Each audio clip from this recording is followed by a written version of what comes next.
Good morning बच्चों। आज हम लोग हिंदी लिटरेचर लेसन 1 अमृतवाणी पार्ट से क्वेश्चन नंबर 4 कराएंगे। अभी तक हम लोगों ने क्वेश्चन नंबर 3 तक किया था। उसके पहले हम लोगों ने शॉर्ट वाले क्वेश्चन किए थे, अति लघु वाले।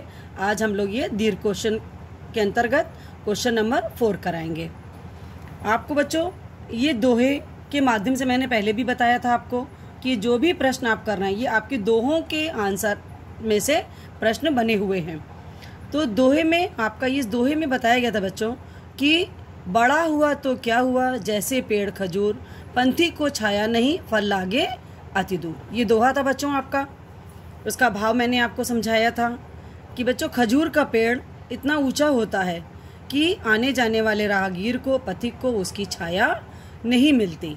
फल भी उसका इतना ऊपर लगा होता है बच्चों कि यदि वो चाहे भी तो वो ऐसे तोड़ नहीं सकता। इसीलिए पूछा गया बच्चों इस क्वेश्चन में कि खजूर के पेड़ के उदाहरण से क्या समझाने का प्रयास किया गया है। हमें इस खजूर के पेड़ के माध्यम से क्या शिक्षा दी गई है। तो बच्चों इसका आंसर हमारे पास ये है कि दोहे के माध्यम से खजूर के पेड़ का उदाहरण यह समझाने के लिए दिया गया है कि जिस प्रकार इतना ऊंचा जो खजूर का पेड़ होता है बच्चों, वो किसी पथिक को छाया एवं फल नहीं देता है। उसी प्रकार यदि व्यक्ति के पास कितना भी धन हो, यदि वह किसी की मदद नहीं करता है तो वह खजूर के पेड़ के समान ही उसके लिए व्यर्थ है। बच्चों इसका भाव आपने समझ लिया कि दोहे में आपको बताया गया था कि खजूर का पेड़ इतना लंबा होता है, इतना ऊंचा कि उसकी पत्तियों से पथिक को छाया नहीं मिलती है और उसका फल भी बहुत दूर होता है, वह उसको तोड़ नहीं सकता है। उसी प्रकार से बच्चों संसार में कहा गया ना कि बहुत बड़ा आदमी होने से क्या होता है, वो उसकी बड़प्पन तभी है कि जब वह किसी के काम आए। यदि वह किसी के काम नहीं आता तो उसका बड़प्पन, उसका बड़ा होना बेकार है, व्यर्थ है। आपको इस क्वेश्चन का आंसर बच्चों ये समझ में आ गया। इसे आपको जिस तरह से हमने लिखाया है ऐसे ही ब्लैक से क्वेश्चन और ब्लू से आंसर लिखना है।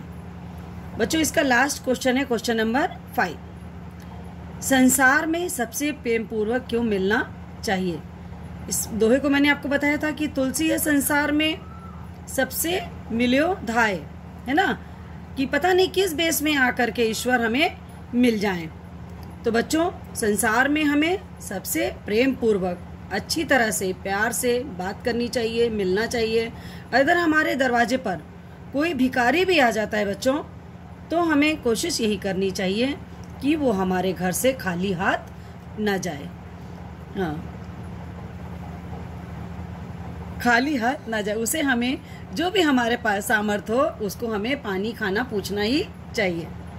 उसी तरह से बच्चों इसलिए इस दोहे के माध्यम से हमें ये बताया गया है कि जो भी हमारे साथ मिले, जो भी हमें आके मिले या कोई भी हो, यदि हम उसे जानते हो या ना जानते हो, लेकिन हमारा प्रेम उसके लिए कम नहीं होना चाहिए।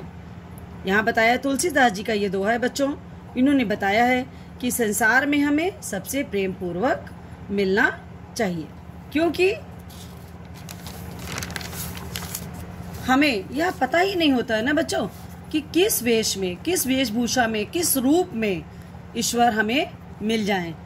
रास्ते चलते कोई ऐसा हमसे टकरा जाता है जो कोई बहुत दुखी हो और हमें बहुत जल्दी हो कहीं जाने की, तो हम सोचते हैं अरे यार छोड़ो, कुछ भी हो, हमें अपने काम से मतलब है। लेकिन बच्चों ऐसा नहीं।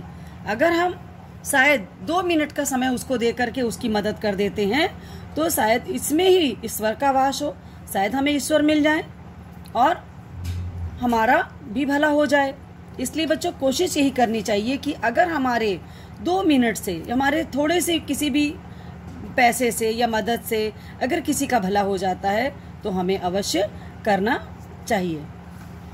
अब बच्चों हम लोग देखेंगे हमारे क्वेश्चन आंसर बच्चों यहाँ पे आज कंप्लीट हो गए। एक्सरसाइज में हम लोग आ रहे हैं। एक्सरसाइज गा है आपकी बुक में बच्चों। पाठ के आधार पर सही शब्द चुनकर रिक्त स्थानों की पूर्ति कीजिए। यहाँ पे बच्चों वाक्य दिया हुआ है, ये भी आपके दोहों से ही अकॉर्डिंग है और इसमें ऑप्शन 2 दिए हुए हैं बच्चों ब्रैकेट में। आपको इसमें से जो राइट है उस पर टिक लगाना है और उसको अपने फिलअप की जगह पर भरना है, जिससे आपके ये दोहे की लाइन कंप्लीट हो जाएगी। जैसे पहला है बच्चों, विद्या उत्तम अहे धन माया बेकार। तो यहाँ पर क्या होगा बच्चों, धन और मन में धन, तो विद्या धन उत्तम अहे धन माया बेकार, कि विद्या ही एक ऐसा धन है बच्चों जो सबसे उत्तम है, सबसे बढ़िया है, और बाकी सब धन जो होते हैं वो सब बेकार होते हैं। अब देखिए नेक्स्ट लाइन है, बड़ा हुआ तो क्या हुआ जैसे पेड़। अभी आपको मैंने क्वेश्चन में भी बताया बच्चों, आम और खजूर, दो ऑप्शन आपको इसमें दिए हुए हैं, तो राइट कौन सा बच्चों, खजूर। तो बड़ा हुआ तो क्या हुआ जैसे पेड़ खजूर। क्लियर बच्चों। अब हम लोग देखते हैं बच्चों तीसरी लाइन, छिमा बड़न को चाहिए, यहाँ पे फिलअप है, फिर है को उत्पात, ब्रैकेट में देखिए बच्चों छोटन और दुश्मन। तो आपको इसमें देखना है कि आपके इस दोहे में कौन सा शब्द उचित है। तो छिमा बड़न को चाहिए, छोटन को उत्पात। यहाँ पे क्या आएगा बच्चों, छोटन, क्योंकि क्या बताया गया था ना कि बड़ों का बड़प्पन उसी में होता है कि वो अपने छोटों को क्षमा कर दें, क्योंकि छोटे तो उत्पात शरारत करते ही हैं। अब देखिए नेक्स्ट है, जहाँ काम आवे सुई कहाँ करे, क्या बताया था बच्चों, तलवार, कि जहाँ पर सुई का काम होता है वहाँ सुई काम करती है, और जहाँ तलवार का काम होता है वहाँ तलवार काम करती है। बच्चों सुई का काम सुई और तलवार का काम तलवार करती है। इसी तरह बताया गया है कि जिसका जो काम होता है वो ही कर सकता है, कोई दूसरा उस कार्य को नहीं कर सकता। बच्चों यहाँ तक कंप्लीट हो गया, ये आपका बच्चों होमवर्क है, ठीक है। क्वेश्चन आंसर आपको वो भी अपनी कॉपी पे लिखने हैं, उसके बाद ये होमवर्क करना है। इसमें आपको मैंने फिलअप में बता दिया है कि क्या भरना है, मैंने भरा नहीं है। अब आप इसे लिख लेंगे और आपको हम इसकी पिक भी भेज देंगे आपके पीरियड में, ठीक है बच्चों। धन्यवाद। अब आप हम लोग चलते हैं संस्कृत की तरफ।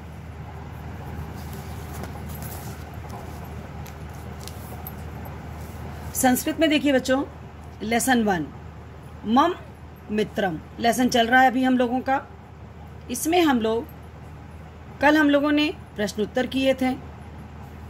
अब आज हम लोग इसमें करेंगे बच्चों एक्सरसाइज है, निम्नलिखित वाक्यों का संस्कृत में अनुवाद कीजिए। अनुवाद का मतलब जानते हैं बच्चों, ट्रांसलेट। संस्कृत में आपको इनको चेंज करना है। आपके ये हिंदी में वाक्य दिए हुए हैं, आपको इनको संस्कृत में बनाकर लिखना है। सबसे पहले देखिए बच्चों, पहला है, मेरे मित्र का नाम सुनील है। तो यहाँ पर देखिए बच्चों, मेरे मित्र, तो मम मित्रम नाम सुनील अस्ति, कि मेरे मित्र का नाम सुनील है। अस्ति मैंने है। इसी तरह से बच्चों सेकंड है, देखिए, उसकी माता का नाम सुशीला है। उसकी का यहाँ पर संस्कृत क्या हो जाएगी बच्चों, तस्य। तस्य मातु नाम सुशीला अस्ति, कि उसकी माता का नाम सुशीला है। अब आइए देखिए तीसरा, उसके पिता का नाम गोपाल है।